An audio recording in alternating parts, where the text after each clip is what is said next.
जी बिस्मिल्लाहिर्रहमानिर्रहीम अस्सलाम वालेकुम to all students. Again welcome in the class of computer science. Students, हम सी लैंग्वेज को डिस्कस कर रहे हैं और उसमें हम जो रेपिटेशन कंट्रोल स्ट्रक्चर है उसको डिस्कस कर रहे हैं। इन द लास्ट लेक्चर हमने डिस्कस किया लूप क्या होता है, फिर हमने डिफरेंट टाइप्स ऑफ लूप को डिस्कस किया और फिर लास्ट लेक्चर में हमने डिटेल में वाइल लूप को डिस्कस किया।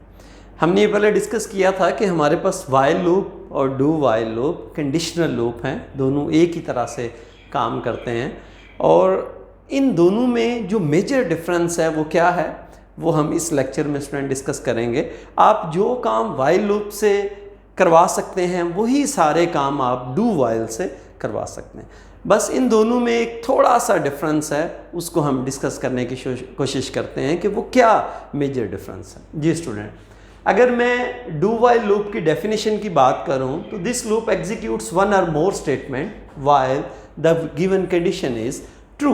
यही सेम स्टेटमेंट हमने वाइल लूप के अंदर भी डिस्कस की थी कि हमारा वाइल लूप भी तब तक हमारी स्टेटमेंट को एग्जीक्यूट करता है जब तक हमारी कंडीशन ट्रू होती है। सो सेम स्टेटमेंट यहाँ पे वही सेम काम हो रहा है। इसमें जो नेक्स्ट लाइन है इसको ज़रा आपने अंडरस्टैंड करना है। The condition in loop check after the body of the loop. ये जो लाइन है ये डिफरेंट है। वाइल लूप के अंदर स्टूडेंट हमारे पास क्या था कि हम वाइल कंडीशन लगाते थे और उसके बाद हमारा बॉडी ऑफ द लूप था, लेकिन यहाँ पे ऐसा नहीं है, यहाँ पे समथिंग डिफरेंट है। यहाँ पे हमारी बॉडी ऑफ द लूप पहले है और कंडीशन बाद में। अगर आप इसका सिंटैक्स देखें यहाँ पे तो स्टूडेंट ये हमारी बॉडी है, बॉडी ऑफ द लूप है, बॉडी ऑफ लूप, और आप अगर चेक करें तो इसके बाद हमारी ये कंडीशन है। लेकिन वाइल के अंदर ऐसा नहीं था।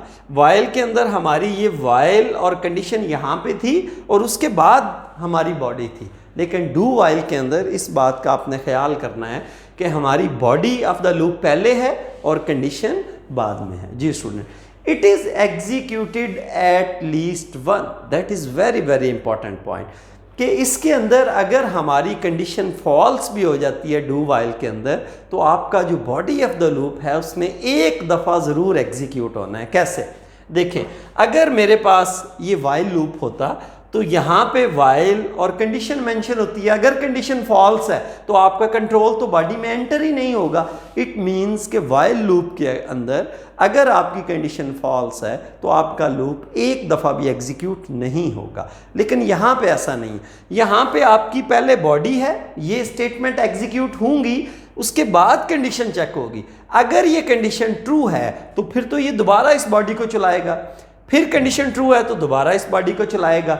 जब कंडीशन फॉल्स है तो हम इसकी बॉडी से बाहर आएंगे। लेकिन अगर स्टूडेंट हमारा ये पहली दफ़ा ही कंडीशन फॉल्स हो जाती है तो आपकी बॉडी तो एक दफ़ा एग्जीक्यूट हो चुकी है, उसके बाद आपकी कंडीशन चेक हुई है।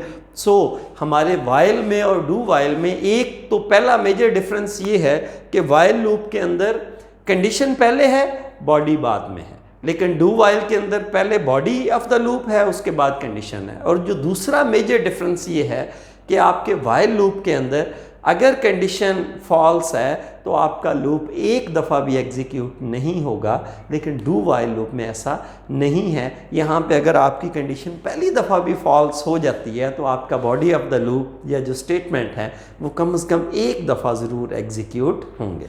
जी स्टूडेंट, इसकी वर्किंग कैसे होती है?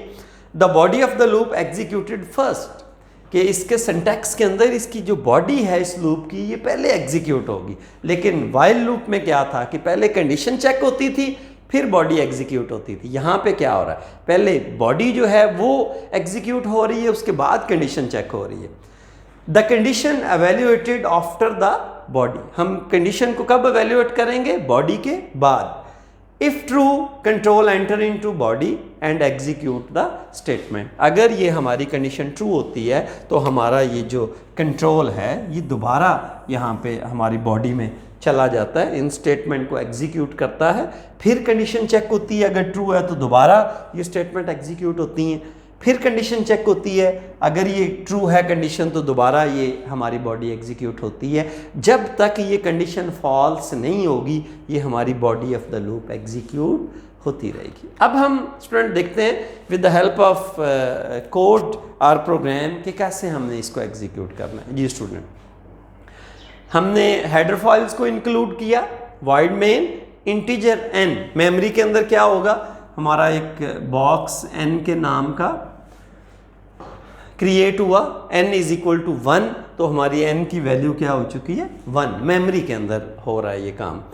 डू, अब ये देखिए सबसे पहले बॉडी हमारी एग्जीक्यूट होगी। फॉर एग्जांपल हमारी जो कंप्यूटर की स्क्रीन है उसके ऊपर क्या होगा, प्रिंट एफ, क्या प्रिंट हो, किसकी वैल्यू, ये n की, क्योंकि ये हमारा परसेंटेज d किसको रिप्रेजेंट कर रहा है, n को, तो n की वैल्यू हमारी प्रिंट होगी। तो n की वैल्यू हमारे पास क्या है 1, तो स्क्रीन पे 1 प्रिंट हो चुका है। देखिए स्टूडेंट, अभी तक हमने कंडीशन को चेक नहीं किया लेकिन हमारी जो स्टेटमेंट है वो एग्जीक्यूट हो चुकी हैं। ये /n का मतलब है कि नीचे वाली लाइन पे चले जाओ। अब इसके बाद n is equal to n+1, हमारी जो n की वैल्यू है उसमें हमने एक ऐड कर दिया तो हमारी n की वैल्यू क्या हो चुकी है जी 2 हो चुकी है, ये देखें 2। उसके बाद कंडीशन चेक होगी, ठीक है। आप चेक करें कि n इज लेस देन और इक्वल देन 10, क्या n जो है वो छोटा है या बराबर है 10 के, तो n की वैल्यू हमारे पास क्या है 2, तो 2 इज लेस देन और इक्वल देन 10, तो स्टूडेंट ये दोबारा हमारा इस बॉडी के अंदर कंट्रोल एंटर होगा और इस स्टेटमेंट को एग्जीक्यूट करेगा। तो n की वैल्यू अब क्या प्रिंट होगी स्टूडेंट, यहाँ पे 2 प्रिंट होगी क्योंकि n की वैल्यू 2 हो चुकी थी यहाँ पे। अब जब नीचे आएंगे तो n is equal to n+1, 2+1 क्या हो जाएगा 3, मेमोरी के अंदर n की वैल्यू हमारी 3 हो चुकी है स्टूडेंट। दोबारा हम यहाँ पे चेक करेंगे तो 3 इज लेस देन और इक्वल देन 10, दोबारा यही body of the do while loop execute होगी तो n की वैल्यू अब 3 प्रिंट होगी। ये स्टूडेंट कहाँ तक प्रिंट होगी, फॉर एग्जांपल ये 10 तक प्रिंट होगी। फॉर एग्जांपल आपकी जो n की वैल्यू 10 हो चुकी है तो 10 इज लेस देन नहीं है लेकिन इक्वल है, तो ये दोबारा जाएगा 10 को प्रिंट करेगा और 10+1, जब इसकी वैल्यू 11 हो जाएगी n की वैल्यू की तो यहाँ पे आएंगे तो 11 इज नॉट लेस देन 10 और इक्वल भी नहीं है, so the condition is false, तो हमारा लूप टर्मिनेट हो जाएगा, ये वापस बॉडी में नहीं जाएगा। अब यहाँ से ये नेक्स्ट इससे बाहर आ जाएगा, हमारे जो प्रोग्राम के नेक्स्ट जो कोडिंग लाइन है उनको एग्जीक्यूट करेगा। तो इस तरह स्टूडेंट हमारा ये जो डू वाइल है लूप ये वर्किंग करता है। इसमें एक और बात का भी ख्याल रखना है, हमने यहाँ पे जो मेजर बातें डिस्कस की थी वो उसमें ये था कि डू वाइल में बॉडी पहले है कंडीशन बाद में है, लेकिन वाइल में क्या था कि कंडीशन पहले है बॉडी बाद में है। फिर हमने ये डिस्कस किया कि जो वाइल लूप है उसके अंदर अगर कंडीशन ट्रू है तो फिर body of the loop execute होगी, लेकिन डू वाइल के अंदर ऐसा नहीं है, अगर कंडीशन फॉल्स भी है तो एक दफ़ा body of the loop execute ज़रूर होगी। एक और बात का ख्याल रखना है कि यहाँ पे डू वाइल के अंदर कंडीशन बाद में है और इसके एंड पे सेमी कॉलन है, इस बात का ख्याल रखना है आपने। लेकिन वाइल लूप जो हमने डिस्कस किया था स्टूडेंट, उसमें जब हम वाइल और कंडीशन लिखते हैं उसके सिंटैक्स में उसके एंड पे सेमी कॉलन नहीं है, तो that is very very important. तो आई होप आपने स्टूडेंट वाइल और डू वाइल इसको अच्छे से अंडरस्टैंड कर लिया और दोनों में मेजर डिफरेंस क्या है हमने डिटेल में with the help of examples भी इनको डिस्कस किया। इंशाल्लाह नेक्स्ट लेक्चर में हम फॉर लूप को डिस्कस करेंगे, why for loop is called the counter control loop. इंशाल्लाह मिलते हैं नेक्स्ट लेक्चर में, तब तक के लिए अल्लाह हाफिज़, थैंक यू।